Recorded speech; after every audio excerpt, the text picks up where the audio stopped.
Hello friends, today we're going to take a look at some Grimstroke games I played on stream today. He got some nice quality of life buffs and some like actual buffs, not just quality of life, but just some general buffs, and I think he could become more popular, so I'm starting to try him out. Even if he doesn't become meta, I think he's still a workable support, so I wanted to show you some things from my games today, some like do's and don'ts of the hero, because I used to play him a lot. So we got two games to quickly look at. We're going to focus on the lane.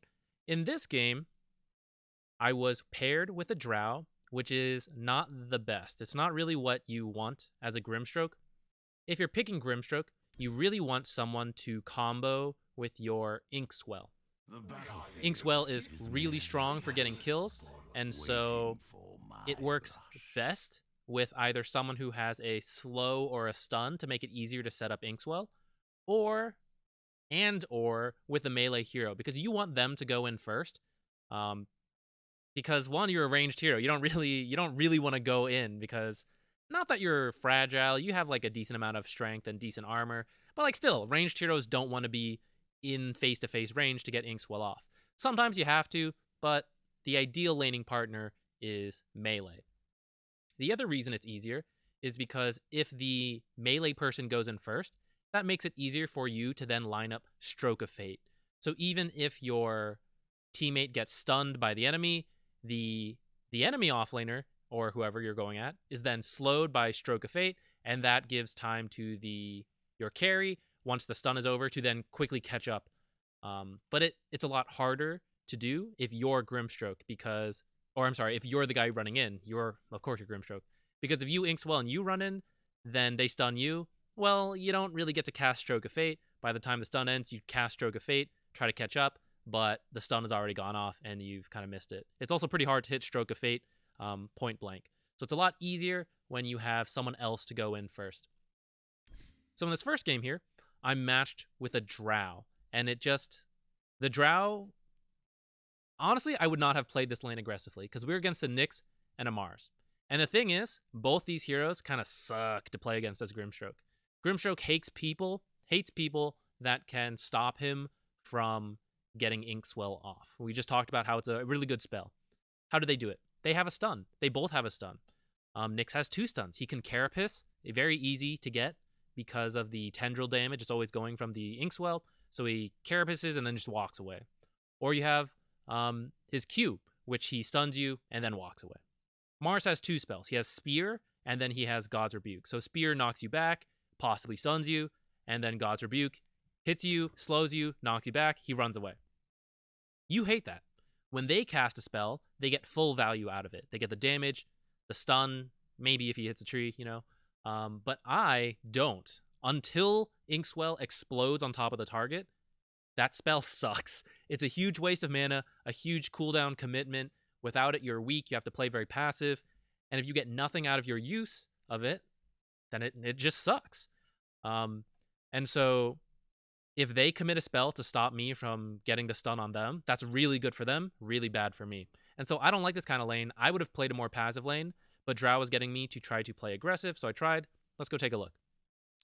So first things first, even though I'm the position 5, if you have a good 4 and 3 combo, you might want to go into the off lane and look for First Blood with Ink Swell, and then TP to the safe lane. So here I have Tusk, great to combo with. Tusk wants to run on top of people and attack them with Tag Team. You get bonus Tag Team damage. This guy's your melee person to run in, get the damage on Treant.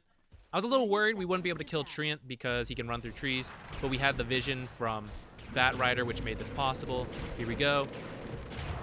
Easy First Blood. I even get it. I kind of waste my money, to be honest. I should have spent it smarter. Now I'm just going to run back to lane. I get the rune and run back. Because we got the kill so early, I don't even have to TP. By the time I get to lane, the creeps have just met. I didn't really miss much. Now I spend my money poorly this game, to be honest, this early lane. I'm a little rusty on the Grimstroke. We'll be better in the future. Let's not worry about that right now. Let's talk about the spell combos. So around now, if I hadn't gone for this offlane kill, I probably would have just started with Stroke of Fate to secure ranged creeps. That's what you do as Grimstroke if you're in a lane that you don't really have much aggressive potential in. And in my opinion, we don't have that much aggressive potential. I kind of mentioned Drow was pushing me to play aggressive, so I was like, I guess I'll try it. Because lately I feel like maybe I play too passive, so I'm trying it. When my carries like feel angry and like they're telling me to play aggressive, I'm like, okay, I'll do it. And it always feels bad. Like I don't know. But in this game, I wouldn't have done it. So let's show some examples. Okay, Grimstroke and Nyx. I think it favors Nyx a little bit more. I think this positioning is really bad on my part, but I think she was telling me, she's like, attack the Mars. I was like, fine. But because Nyx is chasing me like this is also kind of awkward for Nyx, where he's in between the two of us, and she can start slowing him, and I'm right on top of him to Ink Swell. And so that's what happens. We decide, oh, let's try. There you go. First example. In this case, they both use their stun, and that kind of favors me. I get 2 spells out for my 1, and that protects us from... When this spell is down, you are at risk of the enemy being aggressive because you don't have a spell. But now that they've used both of their spells, it worked out. Like, everyone used their spells. But it only needed 1. This guy stuns and walks away, or this guy pushes me away. It just worked out that I got both this time. Another example here. Nyx is getting a little low, so I decide, okay, I'll try. I ended up choosing Phantom's Embrace because it's hard to use Stroke of Fate when you're the guy going in. You kind of have to silence them. I mentioned that, okay, if I Ink Swell, let's say Tusk is here. I Ink Swell Tusk, Nyx stuns Tusk. But in that time, I am able to use Stroke of Fate on Nyx so that he's slowed by a lot. The stun ends, Tusk catches up, my Ink Swell then explodes. Because don't forget, Ink Swell provides movement speed bonus. If I'm the one doing it, I can't do that. We already explained it. I'm repeating myself. But that's why I picked Phantom's Embrace. I'm trying to silence my target so that they can't stun me. This doesn't have much of a cast animation. In fact, I don't think it has any. And so you silence them, you run on top of them. If they stop to attack the Phantom's Embrace, they're going to get hit with a stun. If they just keep running, they're going to get hit with the Phantom's Embrace. It kind of combos together. You want to time it so that if they try to hit the Phantom's Embrace, your stun will go off, preventing it. My timing was not the best here, to be honest. And if this guy had been alone, it would have worked. But then we see Mars just spear me away. And that's why, if it's just one person who has a way to deal with you, it's like not so bad. But when both people have ways to deal with you, it feels really bad, and that's why I would have preferred to play this lane a bit more passively. Now, as a final example from this game, because some pulls, I cut those out, but some of the pulls got messed up, some my fault, some of the good play from Nyx, and Drow has been pinging me a lot, like, play aggressive. I'm like, all right, we'll play aggressive. We try to stun in. In this case, we don't really have the damage. He breaks off Phantom's Embrace. I mess up a little. I should have sidestepped, not get hit. So in part, this is kind of my fault. I shouldn't have gone in that hard. But I think this just shows how tough it is to play certain matchups as Grimstroke.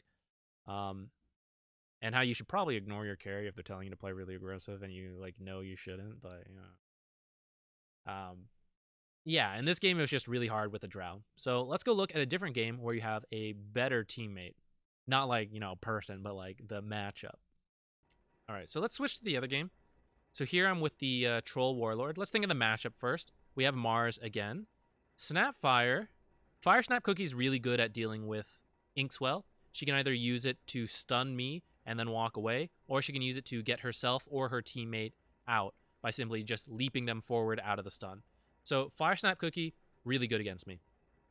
Scatter Blast is like mixed, where yes, it's a strong slow, but she has to stand still. Maybe I can still catch up because you get a movement speed from Ink Swell. So it's kind of like, it kind of works. If she stands still to cast a spell and then has to turn around, like all of that comes into play. And it's a lot easier if you have your melee core going in first and you slow her again, right? So for her, she's still, I would say, fairly good against Grimstroke, but not as good as Nyx, who had like 2 stuns to get away. Hers is a little harder to work with.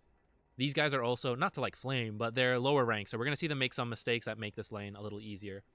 But Troll is just a better matchup. And you'll see, once again, we've decided to play aggressively, head to the offlane. Troll even decided to join this time for the kill. And so, very easy.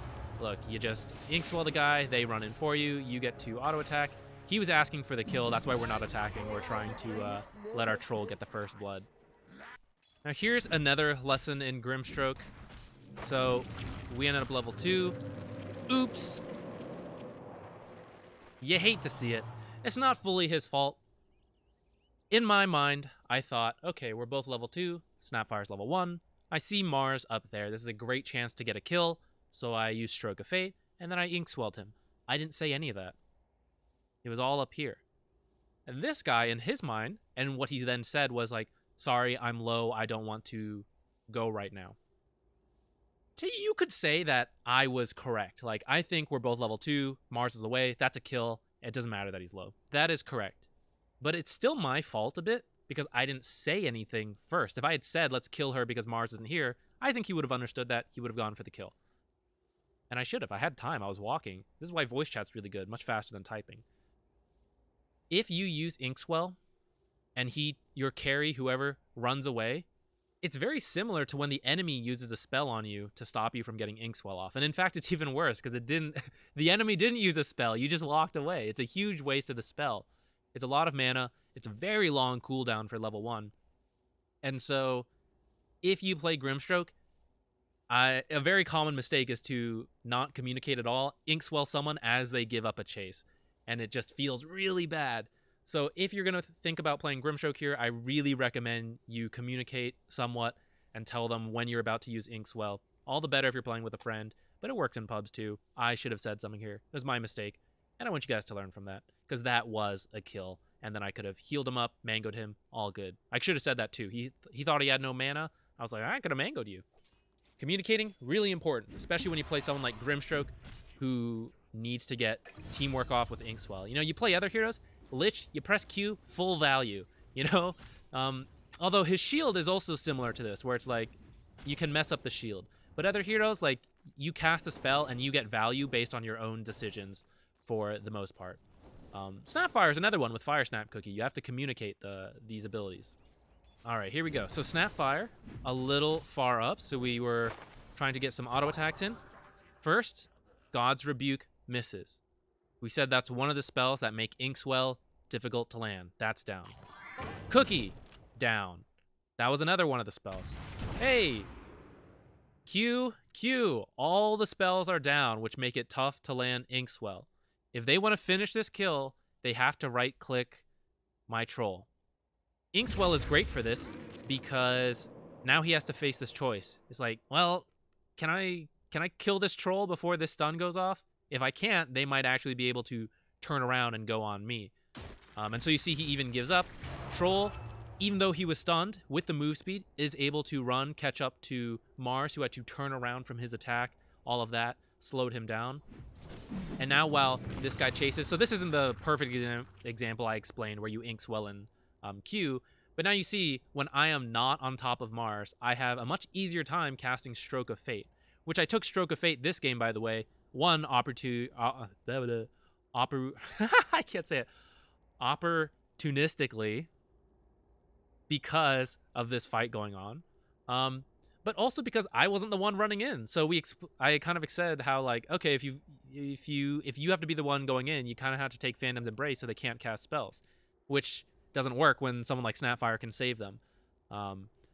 So in this case, it was a lot easier to take Stroke of Fate because I Ink Swell my carry, and then he's melee, he's running in, then I can Stroke of Fate like this. So we end up getting this kill here, and in fact, we also get this Snapfire. It's a little close, she almost kills him, but it works out very well. All right, here, I was right-clicking her because I knew Troll was coming up. I was trying to bait her to stay there. You saw her leap away and the spear come in there, though.